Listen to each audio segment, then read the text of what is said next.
Just while we're talking about accolades, also can I just thank those councillors that have acknowledged our success at the International Sport Accord Awards, where our Auckland Major Events Strategy won Best International Strategy for major events, and where Auckland was recognised in first place for medium-sized international cities for our performance delivering major events. So thank you for those that have acknowledged that. Yeah, we're here to talk about tripartite this morning, and we're really pleased with where we're tracking at this point. Most of you will be familiar that the tripartite agreement was signed last year with the inaugural summit held in Los Angeles.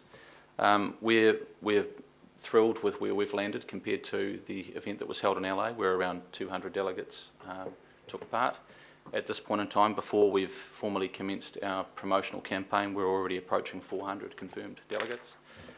So we're thrilled with the uptake to this point, particularly from Auckland business. The private sector is very much behind the tripartite. We've secured sponsorship from 11 separate organisations, and that's at the point of 280,000 to this point. We are hopeful that there may be some more to come as well, so we're still pursuing that. Business partners from the Chamber through to the EMA and various other business organisations are very, very behind us on this.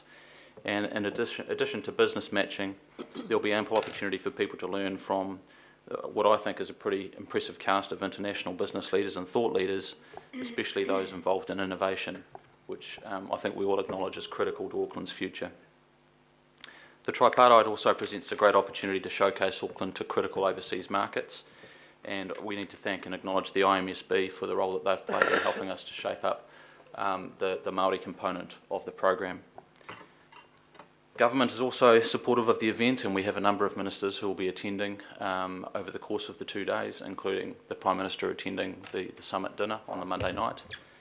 And we've just learnt that Te Ururoa Flavel, the Minister of Māori Affairs, will also take part in one of the panel discussions. The tripartite will culminate in a very important Auckland Conversations session, which includes speakers from both America and China about the future of cities. And there'll also be workshops taking place throughout the course of the tripartite around waterfront development and other matters important to all three cities. Our conventions team has projected that the financial benefits to the city for hosting the summit will be around 500,000. And this is just purely based on accommodation and other expenditure that both international and domestic delegates will undertake while they're here in Auckland through that period. I'll now hand over to Pam to take you through in a bit more detail the summit program. Thanks, Steve. Thank you, Steve. Steve's covered most of the points. I do have a copy of the program that you can take with you after the meeting. But thank you, Deputy Mayor and the councillors, for the opportunity to have you focused on this wonderful tripartite conference that is taking place in just over 2 weeks' time. Let me see if this works. There we go. The tripartite is a 3-year agreement signed by the cities of Los Angeles, Guangzhou and Auckland in November 2014. And it's a highly innovative extension of sister cities arrangements focused on business outcomes and generating jobs and growth amongst the three cities.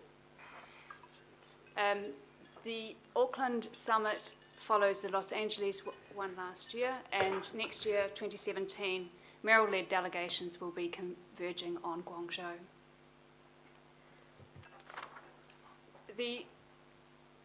Last year, over 40 Auckland businesses and 50 Guangzhou businesses went to Los Angeles. The Auckland businesses identified over 300 leads, and 100% of them said that they would want to be involved again.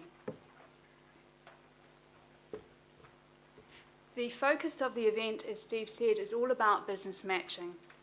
So ATED and a bank, BNZ, will be operating a dedicated business lounge during the conference. And right now, businesses are connecting with each other on the conference online tool to set up meetings and introduce each other.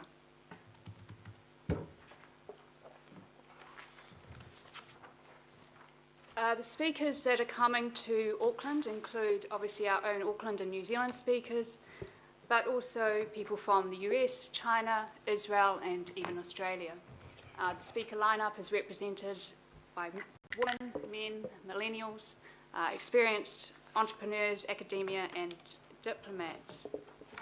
It's a jam-packed program with plenary sessions, workshops and a number of breakout sessions around sectors of interest, mutual interest amongst the three cities. In addition to the close to 400 delegates already, we're at 375 this morning and growing at 25 per day. The corporate and government partnerships that we've been able to secure is very encouraging and shows they're enthusiastic for the support of business networking events of this type. The major level sponsors are BNZ, Huawei and Callaghan Innovation. Chinese support has come through FUWA, ICBC, China Southern, NZTE, Asian New Zealand Foundation, and from the US side, the Embassy, ACOM, and as of yesterday, Silicon Valley Bank. As Steve said, the tripartite is also an opportunity to showcase Auckland to critical overseas markets. And working with Independent Māori Statutory Board, we're very pleased about the opportunity to showcase Auckland's unique Māori identity. Visually, designs by Johnson Fitahera will welcome and make a statement at the venue. The pulpity and opening sessions of the summit will make it very clear where our visitors are in the world. The opening session will be an address by Sir Peter Sharples, Paul Majuri and Wayne Mulligan, and it seems the Minister of Māori Affairs will also be attending. Māori speakers and stories feature throughout the program and particularly at the summit dinner on Monday night, the 16th of May. Prime Minister will speak at the dinner and Minister Joyce will address on Tuesday morning. So the event is about facilitating business and growing opportunities for Aucklanders to trade successfully internationally so that they can contribute to growing jobs and prosperity for all Aucklanders. We know that you'll enjoy this rare opportunity as you're invited to host tables at the dinner, participate over the 2 days, and yourself make new connections with our various business and political visitors. It's our chance to be great Auckland hosts to our visitors and constituents alike. Thank you. Thank you, Pam. Thanks, Steve. Questions? Councillor Crump. Thanks for the presentation, and as a councillor alongside Councillor Cashmore, who attended the summit last year, this is definitely, I can concur, a step up, more than a step up. It's 10 steps up from what we experienced last year, although last year was incredibly worthwhile and a very valuable experience for the 46 businesses that went from New Zealand to LA. Just a couple of questions from me. The themes for the summit, we can't hit everything and we can't invite everyone. So just refresh for us here what the themes are. We're down to program level and Sure. You've probably moved on a bit from themes, but that very much underpins who's been invited and how business matching will occur. So just refresh for us, Pam, what the themes are and any other details that you can give on how that's Sure. materialising for that, you know, that pinpointed matchmaking that we need. Great. Thanks, Councillor Crum. The three cities agreed on sectors of mutual interest, and those sectors are urban design and development, high-value foods and nutrition, media and entertainment, which also includes virtual reality and augmented reality, advanced materials, and animation, which is part of the entertainment. Those were the sectors, and then the overarching themes are around innovation and international connections. And what we've done around inviting Auckland businesses is focus in on those sectors, but also the broader community through the tertiaries and the industry organisations like the EMA, the Chambers, the New Zealand China Trade Association, AmCham, and the like. Just supplementary. So during the summit, you've got business matching, and it's specific and it's programmed. What is ATEED's experience in what else you do concurrently? So you have people coming from overseas, some of them investors, some of them looking for specific connections into Auckland. What is AT's role? What are you doing concurrently with the summit? I'm glad you asked that question, Councillor Crum, because there's a whole range of ancillary programs and itineraries being prepared for a number of their visitors. So you mentioned investors. There's investors from the US coming down. A guy, Bob Perel, who's from a company, Shamrock Investments, Silicon Valley Bank, who's bringing the co-founder of Maka Lab, which is the second most successful accelerator in the US. Those sorts of people, we're creating programs for them to meet not only people at the summit, but also to have meetings around the days, the weekend before and on the Wednesday. A number of the speakers are also being integrated into Tech Week events. So Sunny Bates, who's from New York, she sits on the TED advisory board, on the MIT Media Lab advisory board, consults to large corporates like GE. She will be doing a series of events with Spark, with AmCham, and then also going down to Christchurch to do a couple of events. So we've identified who those key people. Similarly with the Chinese, there's a number of MOUs being signed, and so those will involve ancillary programs and meetings. One more final. Can you just flesh out again for us what you think our role is as councillors during this summit? So Councillor Cashmore and I, it was very specific for us. We were on a delegation. Things are a lot more clear cut, I think, when you head off. But we're here, this is our turf, we're hosting. So paint a picture for us and how you'd see our roles during this summit. I see the role of the councillors twofold. One, we'll be sending you out the list of all the delegates that are coming to the conference. So that's the Auckland companies and the visiting companies.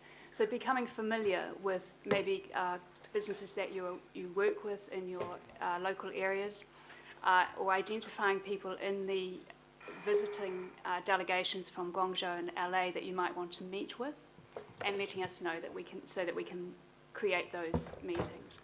There'll be some people that are coming down that yourself and Councillor Cashmore met last year, and you may want to re-engage with those people. So there's that part.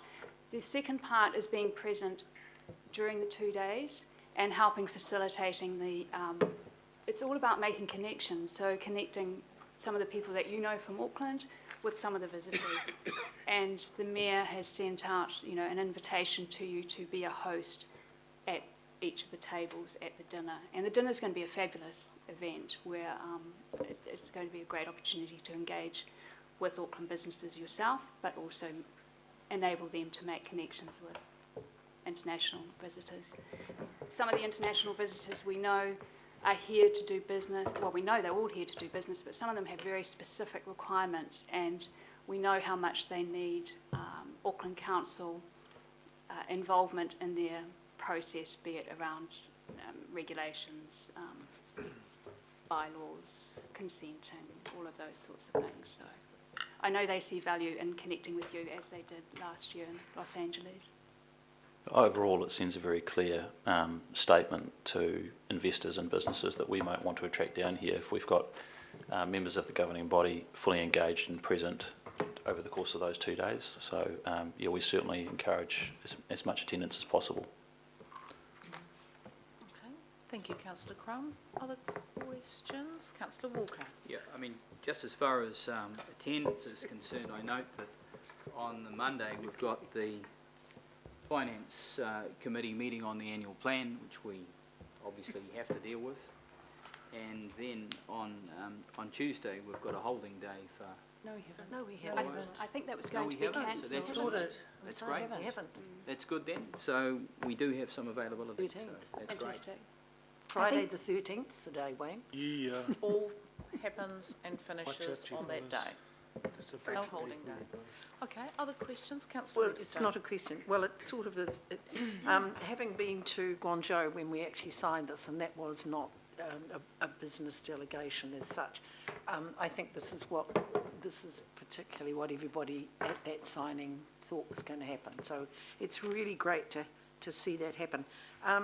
I was recently hosting 1,108 delegates from China at Matakana Country Park, which was the most extraordinary thing I've ever been to, because this LA businessman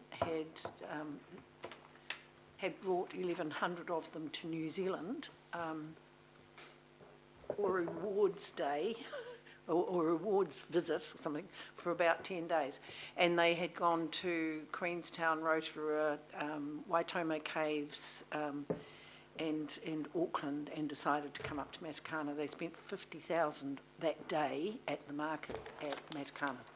And that was alone, without everything else. We worked out probably cost this gentleman about $2.5 million to bring that lot down to here. What did concern me, though, is I talked about the tripartite, and he had no idea that we had one. So how do we contact those sort of people? I mean, it's not so much food nutrition, but it's certainly healthy food,